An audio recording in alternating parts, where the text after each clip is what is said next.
Puji nama Tuhan. Shalom. Lebih semangat, shalom.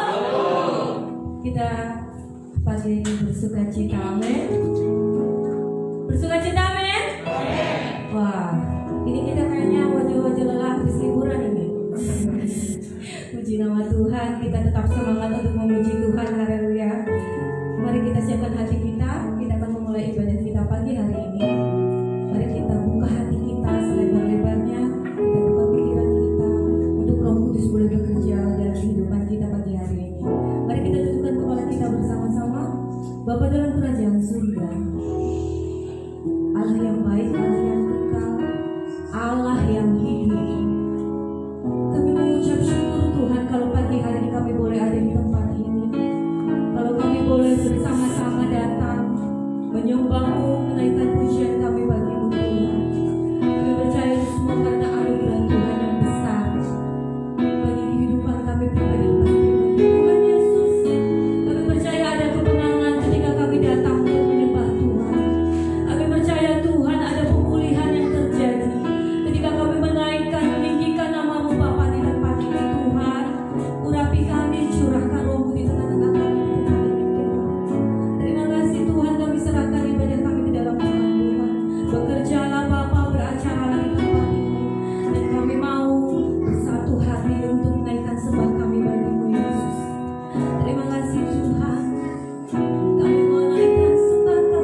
maka kami boleh jadi umat pemenang Tuhan.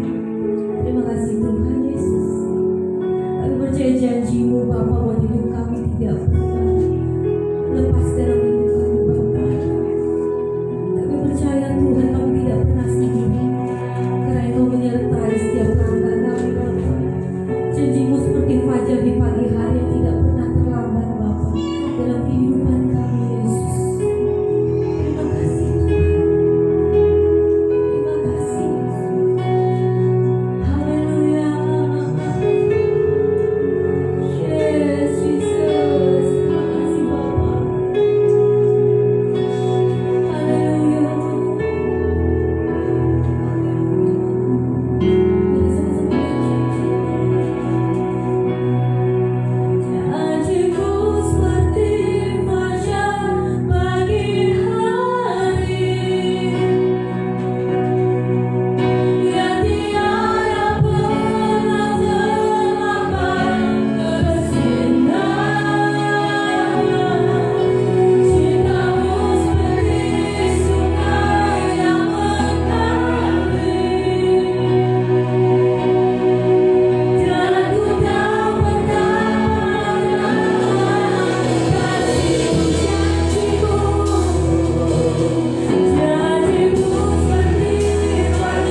tidak memandang baik atau buruk, tidak memandang masa, tidak memandang cuaca Tuhan.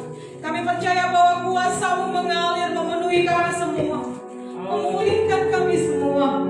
Dan kami sangat bersyukur punya Allah yang hidup, punya Allah yang bangkit, punya Allah yang sudah siap untuk naik ke surga dan ada di atas surga untuk mempersiapkan tempat buat kami sekalian. Kami mengucap syukur Tuhan. Kami mengucap syukur untuk kasih setia-Mu yang baik buat kami semua.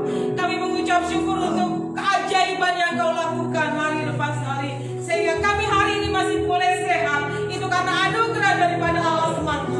Kami boleh ada hari ini di rumah Tuhan. Kami ada boleh hari ini di rumah kami masing-masing. Kami sehat adanya. Itu karena pertolongan daripada Tuhan. Kami mengucap syukur Tuhan untuk keajaiban-Mu yang Kau lakukan buat kami. Dan kalau pada pagi hari ini Tuhan kami siap untuk bersama-sama beribadah, bersama-sama duduk diam. Kami mau siap bersama-sama untuk mendengarkan firman-Mu dan berdoa. Mari Tuhan berbicara atas kami, karena kami siap Tuhan. Di dalam nama Tuhan Yesus kami mengucap syukur. Haleluya. Amin. Puji Tuhan. Silakan duduk kembali. Haleluya.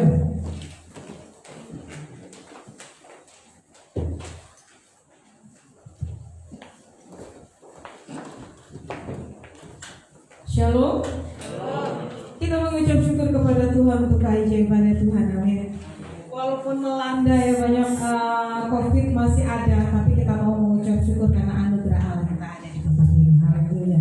Karena kuasa Tuhan, Dia sudah naik ke surga. Wow, luar biasa. Pada hari Kamis kemarin kita bersama-sama merayakan kenaikan Tuhan Yesus. Kenapa sih Tuhan Yesus mesti naik ke surga? Karena Dia siapkan tempat saudara dan saya. Haleluya. Haleluya. Karena Allah, Dia luar biasa buat hidup kita. Allah tidak akan pernah meninggalkan kehidupan kita sebagai anak-anak Tuhan sendirian. Dia tidak pernah meninggalkan saudara dan saya sendiri. Dia tetap ada di sisi saudara. Dia tetap ada di dalam hidup saudara. Meskipun banyak tantangan yang kita hadapi, tapi kita percaya dan yakin bahwa Allah ada bersama dengan aku. Amin. Haleluya. Mari kita buka bersama-sama di dalam Yohanes 14 ayat yang ke-16.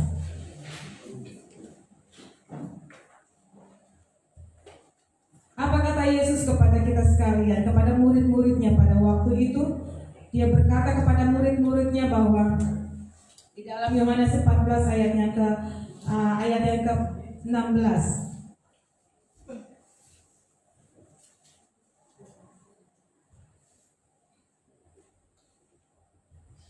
Saya akan bacakan cepat buat Bapak Ibu Saudara sekalian.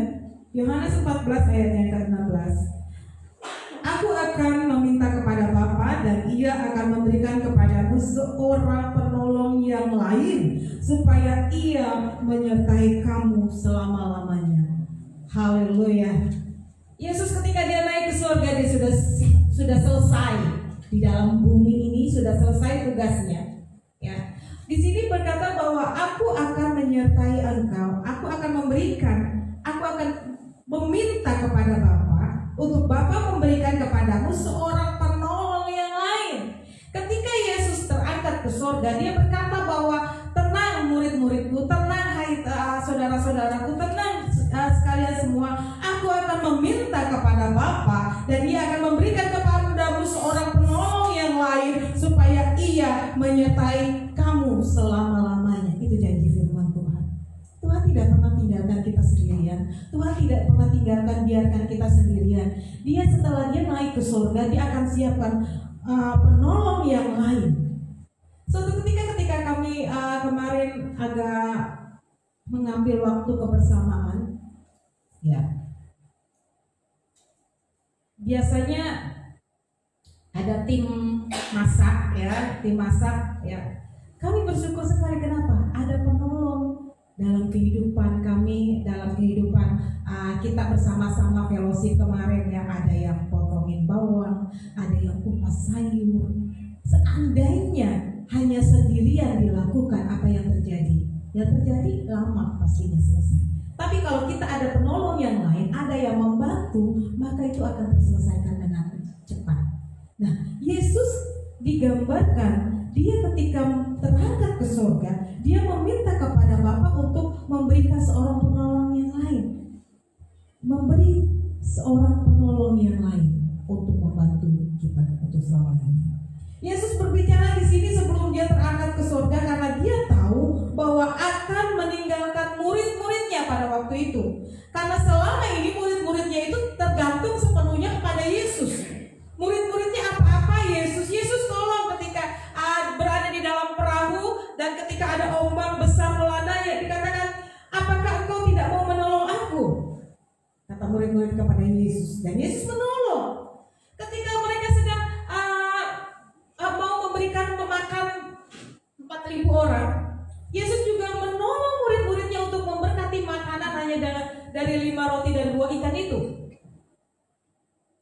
Sehingga ada rasa khawatir yang melanda murid-muridnya pada zaman ketika itu, ketika Yesus mati, Yesus bangkit, dan ketika Yesus naik ke surga, dia tahu pasti ada kekhawatiran yang besar yang akan melanda murid-muridnya itu.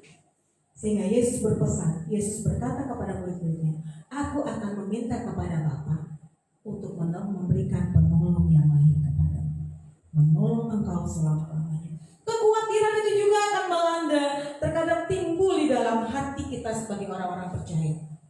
Rasa khawatir itu pasti ada, nggak mungkin nggak ada, ya. Ketika kita gelap, mungkin kita takut sekali dan kita menjadi khawatir, ya. Ketika kita sakit, kita juga mulai khawatir, nggak sembuh-sembuh sakitnya. Namun Yesus berkata bahwa menegaskan kembali bahwa Dia akan meminta kepada Bapa untuk memberikan seorang penolong yang lain. Kristus Yesus tahu bahwa Bapa di surga, Allah di surga, Dia akan mau siap sedia menolong saudara dan saya. Allah akan bekerja yang pertama. Ketika anak-anak Tuhan tidak pernah ditinggalkan sendiri, Allah akan bekerja membantu kita di dalam masalah atau kesulitan yang kita hadapi. Allah akan membantu kita untuk menghadapi suatu kesulitan yang terjadi. Dalam Mazmur 46 ayat 1 sampai ke 3, di sana dikatakan Allah itu bagi kita tempat perlindungan dan kekuatan, sebagai penolong dalam kesesakan sangat terbukti. Sebab itu kita tidak akan takut sekalipun bumi berubah, sekalipun gunung-gunung bergoncang di dalam laut. Allah akan memberikan caranya untuk saudara melalui kesulitan-kesulitan. Meskipun gunung-gunung bergoncang, meskipun laut-laut sedang bergelora pada hari-hari ini, firman Tuhan sudah katakan bahwa Dia akan memberikan perlindungannya dan kekuatannya. Di dalam setiap masalah kesulitan yang terjadi, Allah akan memberikan kekuatan di dalam hidup kita untuk melawan.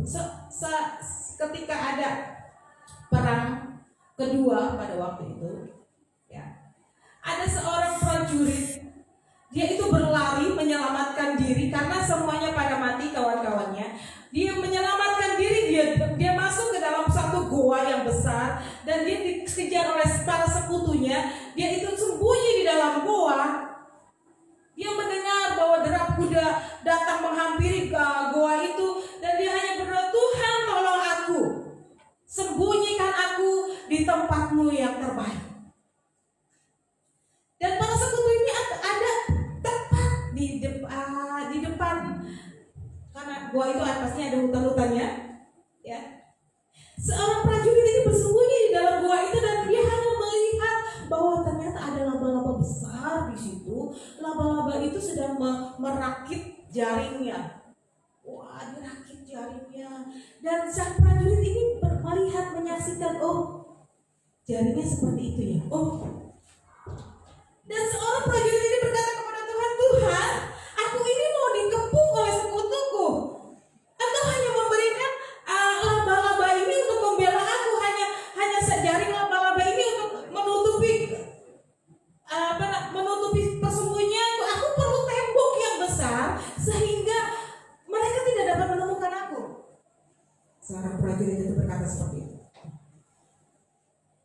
Dia tidak tahu hal yang kecil yang Allah berikan bahwa itu juga bermanfaat sekali buat dia. Ketika para sekutunya sedang mencari istilahnya yang dikejarnya, ya, dia bersembunyi di dalamnya, dan mereka melihat ada suatu gua, dan di depan gua itu sudah ada jaring laba-laba. Kalau biasanya di hutan, kalau jaring laba-laba itu berarti apa? Belum ada orang yang masuk ke dalam tempat itu, betul ya? Tuhan meluputkan dari hal yang kecil bisa menyelamatkan seorang prajuritnya. Dia sedang berharap kepada Tuhan. Dalam hal ini, kesulitan apapun yang engkau hadapi, lihatlah bahwa Tuhan juga akan meluputkan. Mungkin itu hal yang kecil di pandangan mata kita. Seorang prajurit ini berkata bahwa Tuhan, aku perlu tembok yang besar untuk menutupi aku supaya aku selamat. Tapi Tuhan apa? Tuhan kasih cuma jaring laba-laba. Tapi dengan jaring laba-laba itu dia bisa selamat. Kenapa? Karena setiap asumsi semua orang bahwa ketika ada jaring laba-laba di depannya, berarti di situ tidak ada orang yang bisa masuk, atau tidak pernah ada orang yang masuk di dalamnya. Sebesar apapun kesulitan kita mau berharap sepenuhnya kepada Tuhan. Kita tidak berkata bahwa Tuhan, aku perlu mujizat yang luar biasa, Tuhan, aku perlu mujizat yang juar gitu ya, datangnya daripada Tuhan. Tidak. Tuhan hanya memberikan kecil jaring laba-laba. Saya ketika membaca ini, saya merenungkan kembali, oh benar juga ya. Hanya kecil loh laba-laba, bukan tembok besar menutupi ketakutan dari sang prajurit ini. Bukan tembok besar, bukan mujizat besar yang Allah berikan buat hidup saudara dan saya, sehingga kita berharap sepenuhnya dan yakin, oh iya, Tuhanku maha besar, Tuhanku maha kuasa, dia lakukan perkara yang besar. Tuhan hanya lakukan dengan perkara yang besar dengan hal yang kecil. Dengan jaring laba-laba, seorang prajurit bisa luput dari masalah kesulitannya. Demikian juga dengan hal yang kecil yang menurut pandangan kita, pandangan saudara dan saya, bahwa Tuhan lakukan itu besar untuk menyelamatkan hidup. Yang kedua, Allah tidak akan pernah meninggalkan setiap anak-anaknya ketika dia berharap kepadanya. Karena apa? Karena ketika kita melihat bahwa kuasa Allah akan bekerja melalui atau di saat kita sedang beristirahat, Allah akan bekerja ketika kita duduk diam di hadapan Dia. Allah akan bekerja ketika saudara dan saya mau mengambil waktu bersama-sama duduk dengarkan Tuhan. Dia tidak pernah meninggalkan saudara dan saya. Mungkin kita berpikir bahwa, oh Tuhan, di mana sih Engkau? Di mana sih kuasamu? Di mana sih mujizatmu? Katanya orang Kristen pasti diberkati Tuhan. Kok orang Kristen hidupnya kok susah ya? Jadi orang Kristen kok susah ya? Karena apa? Karena kita mau berusaha dengan diri kita sendiri. Karena saudara mau berusaha mencari-cari cara supaya ini gimana caranya supaya aku bisa seperti ini. Ini gimana caranya aku seperti ini.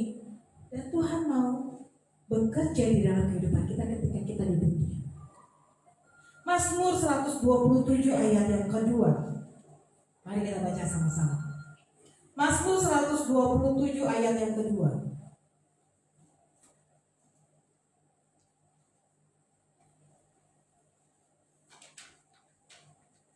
Pak Rusdi bisa bacakan buat saya, Pak Rusdi? Ibu nih, Pak Rudi bisa bacakan buat saya, Pak Rudi. Mazmur 127 ayat yang kedua.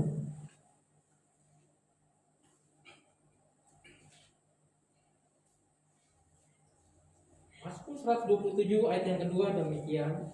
Sia-sialah kamu bangun pagi-pagi dan duduk-duduk sampai jauh malam, dan makan roti yang diperoleh dengan susah payah, sebab Ia memberikannya kepada yang dicintainya pada waktu tidur.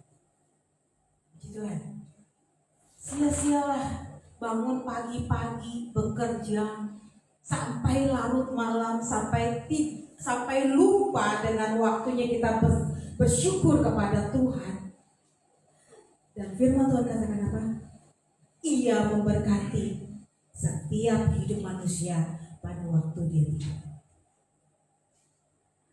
Makanya di sini saya mengangkat bahwa ketika Tuhan mau bekerja, melindungi, memberkati hidup saudara dan saya, sia-sia semua kita beroleh ke sana kemari untuk mencukupi kehidupan kita.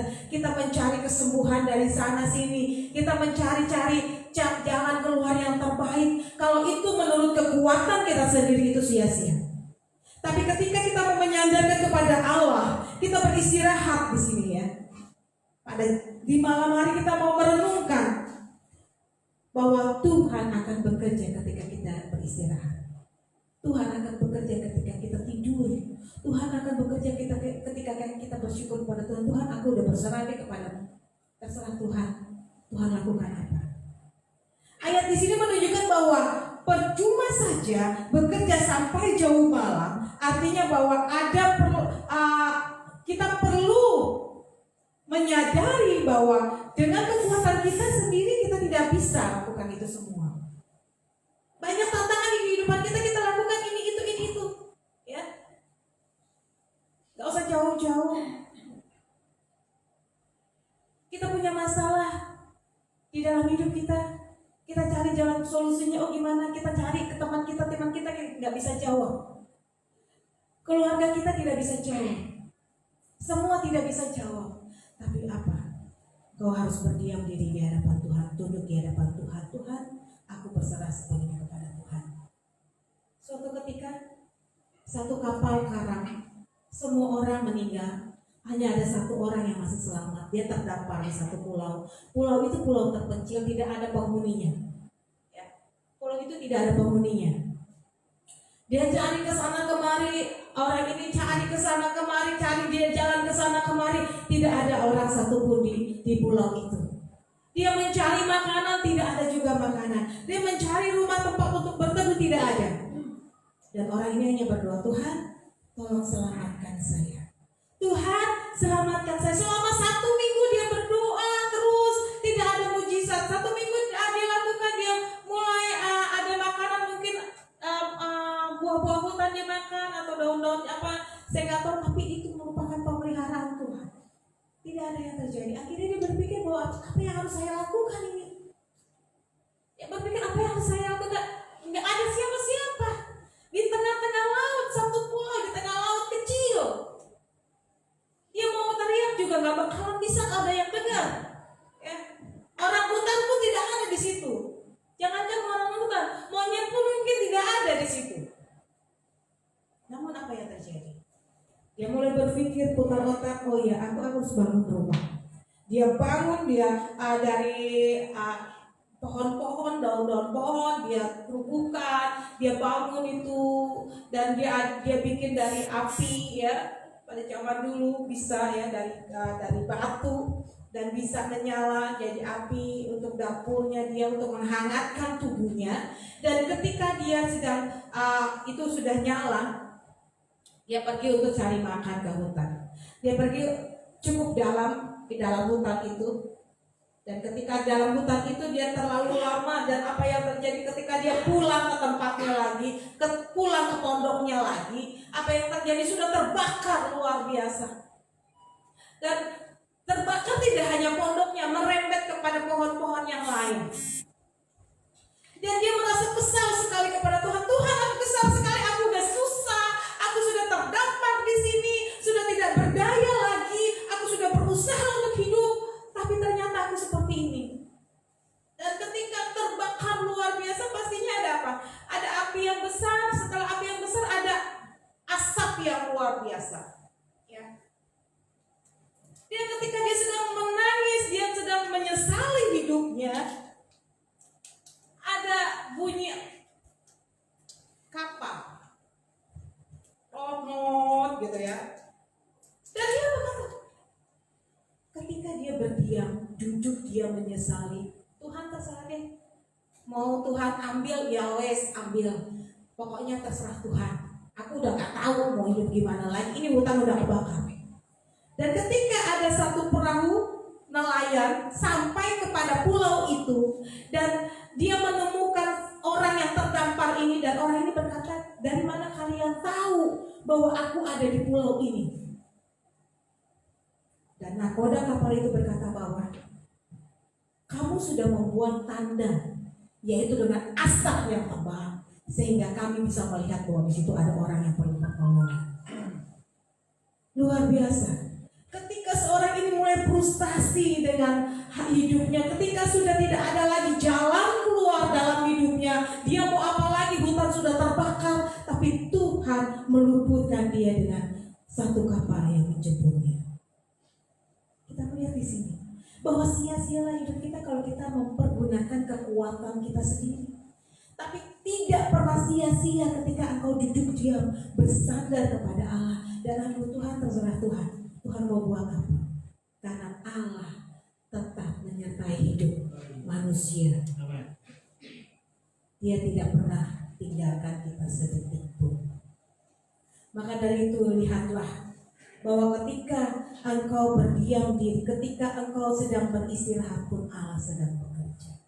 Yang ketiga, mengapa Allah tetap selalu tidak pernah meninggalkan hidup saudara dan saya? Karena Allah mau bekerja di dalam hidup kita melalui kuasanya. Allah akan bekerja walaupun kita tidak melakukan tidak berkata apa-apa lagi. Allah akan bekerja walaupun sudah tidak ada perkataan yang dapat kita keluarkan. Tidak ada kata-kata yang dapat Tuhan, aku udah capek. Namun ketika engkau berseru di dalam hati, ketika engkau batin ya namanya, Allah mendengar. Ketika semua perkataan, kata-kata doa sudah tidak bisa diucapkan lagi, Allah mendengar dan tahu engkau perlu pertolongan. Dalam Roma 8 ayat yang ke-26, nanti Pak Rudi akan membacakannya kembali. Roma 8 ayat yang ke-26.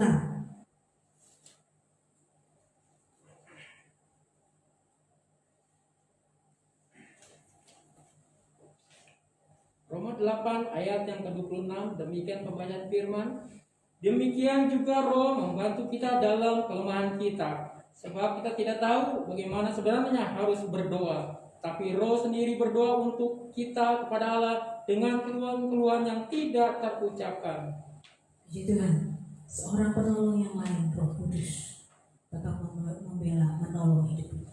Ketika kita sudah sepertinya stuck, tidak tahu harus berdoa apa lagi, memohon kepada Tuhan, nggak tahu mau ngomong apa lagi nih Tuhan, aku nggak tahu. Tapi dengan tidak sadar, Bapak Ibu ketika menyembah Tuhan, hanya menyembah Tuhan, hanya memuji Tuhan, maka Roh itu tahu bahwa engkau perlu Tuhan, engkau perlu pertolongan daripada Tuhan, engkau perlu mujizat daripada Tuhan.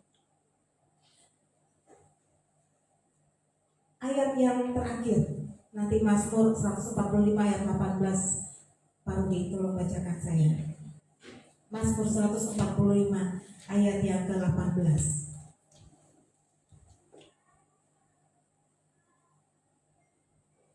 Mazmur 145 ayat 18, demikian firman Tuhan. Tuhan dekat pada setiap orang yang berseru kepadanya, pada setiap orang yang berseru kepadanya dalam kesetiaannya. Amin, puji Tuhan.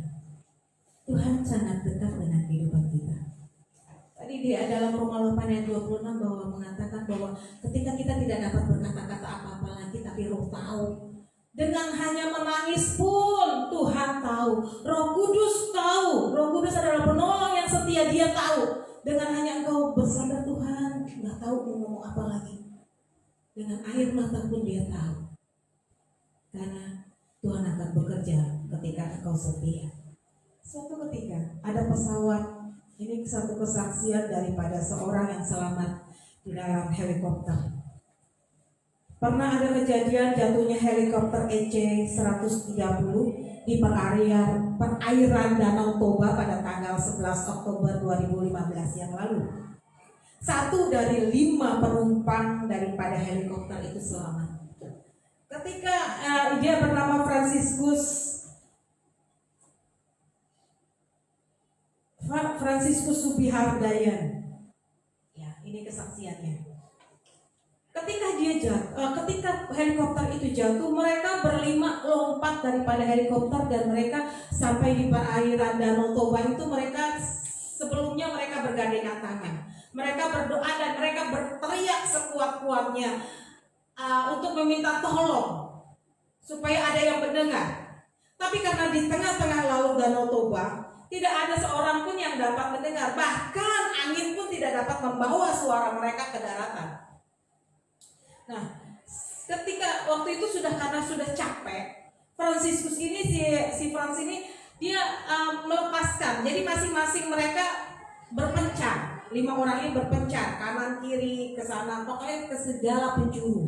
Mereka berpencar dan si Frans ini dikatakan bahwa ketika berpencar saya nggak bisa lagi.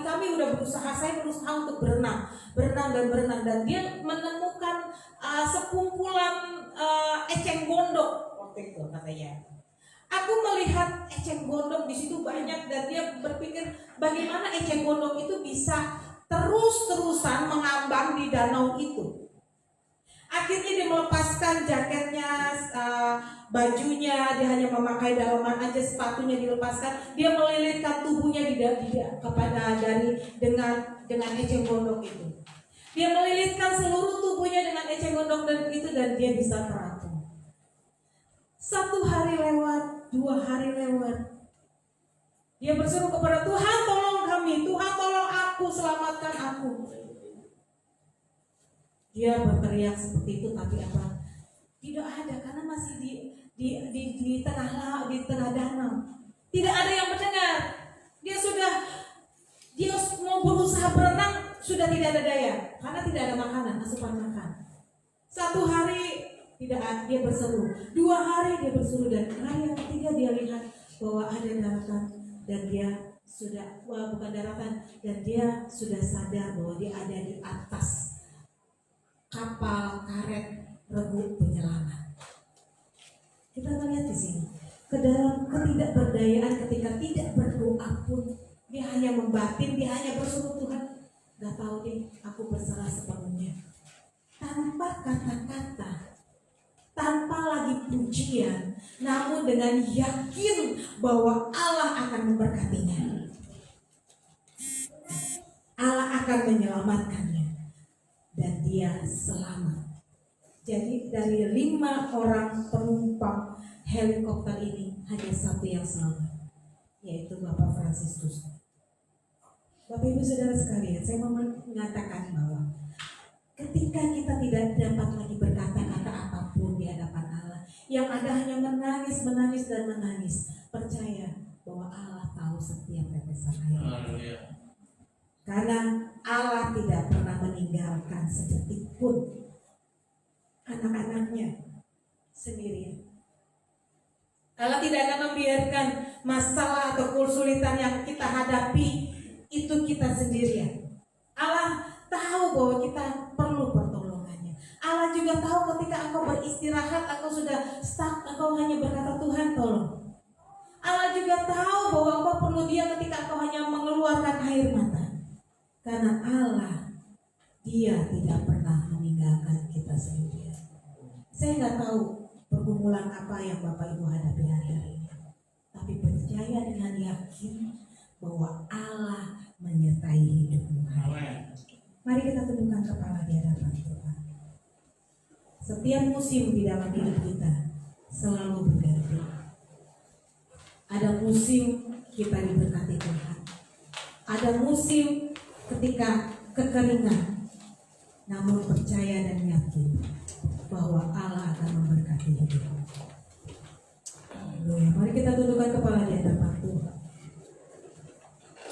Ingat kembali kebaikan Tuhan. Sampai hari ini Bapak Ibu ada itu karena anugerah Tuhan.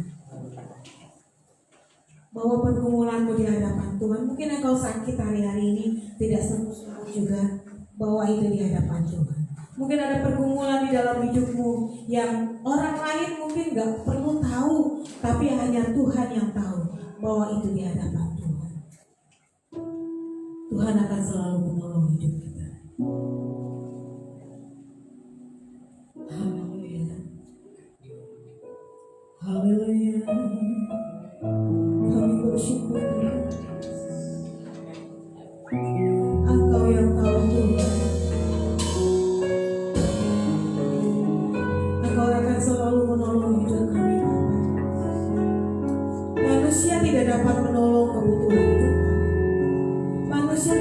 mencari jalan keluar untuk kami. Tapi ketika kami berusaha berdoa kepada Allah, hari-hari ini Tuhan Kau bekerja buat kami.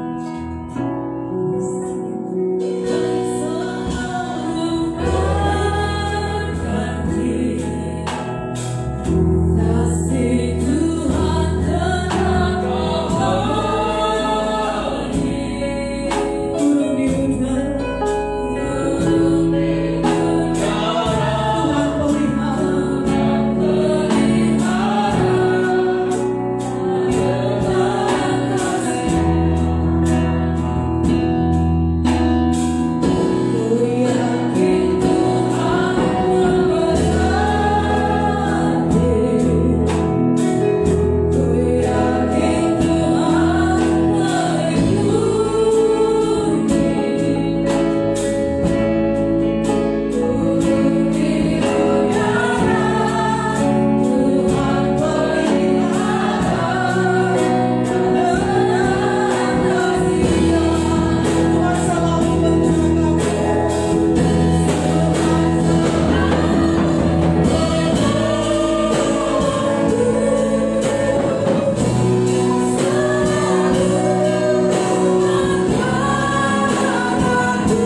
dikasih oleh Tuhan, firman Tuhan jelas hari ini menegaskan kepada kita bahwa Yesus Kristus yang naik ke surga itu tidak berarti bahwa Tuhan meninggalkan kita, Tuhan menelantarkan kita. Seenaknya dia naik ke surga sementara kita masih di bumi, tidak demikian. Tetapi bukti bahwa Tuhan tidak pernah meninggalkan kita yang pertama, Tuhan pasti akan selalu menolong kita dengan dia meminta kepada Bapa supaya dikirimkan Roh Kudus yang menjadi penolong atas kehidupan kita. Dalam situasi apapun yang terjadi, Tuhan pasti menolong saudara dan saya. Yang kedua, bahwa Tuhan memberkati bahkan pada waktu kita diam, pada waktu kita tidak berbuat apa-apa, pada waktu kita tidak lagi bisa bekerja, pada waktu kita ada tinggal dalam hadirat Tuhan, pada waktu tidur Tuhan memberkati kita. Dan yang ketiga, bahwa dia bekerja atas kehidupan kita. Tuhan bekerja mendatangkan kebaikan bagi saudara dan saya yang mengasihi dia. Haleluya. Oleh karena itu mari kita akan bersyukur kepada Tuhan hari ini. Oleh karena itu mari kita tetapkan hati kita melekat terus kepada Tuhan dan tidak akan pernah meninggalkan dia. Sebab Tuhan yang selalu ada bersama dengan kita. Tuhan menyertai, Tuhan setia dalam kehidupan kita. Haleluya, haleluya. Saya ingin berdoa buat kita sekalian pada hari ini. Terima kasih Tuhan untuk firman-Mu yang luar biasa, meneguhkan iman kami kembali bahwa Tuhan yang naik ke surga adalah Tuhan yang tidak pernah meninggalkan kami. Justru Tuhan menolong kehidupan kami. Oleh karena Engkau mengutus Roh Kudus supaya menjadi penolong atas kehidupan kami. Di saat mengalami kesulitan, tantangan, Tuhan menolong kami. Tuhan, Engkau memberkati kami. Bahkan ketika kami sedang diam dan tidak lagi melakukan apapun juga, berkat-Mu datang kepada kami. Terima kasih Tuhan, Kau bekerja terus atas kehidupan kami. Tuhan, kami berdoa mengucap syukur untuk umat-Mu, baik yang ada di rumah Tuhan maupun di rumah masing-masing yang mengikuti pada hari ini. Pertolongan Tuhan datang, berkat Tuhan datang, pekerjaan Tuhan yang ajaib dinyatakan dalam nama Yesus Kristus. Terima kasih ya Tuhan. Kami bersyukur menyerahkan umat-Mu ke dalam tangan kuasa-Mu. Mereka yang sedang mengalami sakit penyakit, yang sedang sakit, kami percaya bahwa pertolongan, oh Tuhan Yesus, berkat Tuhan dan pekerjaan-Mu dinyatakan dalam nama Yesus. Kesembuhan dinyatakan dalam nama Yesus. Kesehatan dinyatakan. Terima kasih ya Tuhan. Yang mengucap syukur untuk setiap umat-Mu yang sedang bergumul, mereka yang sedang menghadapi kebutuhan-kebutuhan besar pada hari-hari ini, tetapi mereka tetap berserah dan percaya kepada Tuhan. Karena Tuhan memberkatinya. Terima kasih ya Tuhan. Kami bersyukur buat firman Tuhan hari ini, buat hamba-Mu Ibu Pendeta Eliana. Terus Tuhan pakai Rabi untuk menjadi seorang berkat bagi semua orang. Semakin banyak jiwa yang dimenangkan, semakin banyak orang yang diberkati. Terima kasih ya Tuhan. Kami menyerahkan ibadah hari ini, kami menyerahkan umat-Mu ke dalam tangan kuasa-Mu. Segala pujian, hormat, kemuliaan bagi nama Tuhan. Dalam nama Tuhan Yesus kami berdoa dan mengucap syukur. Mari yang percaya kita katakan bersama, amin. Tuhan Yesus memberkati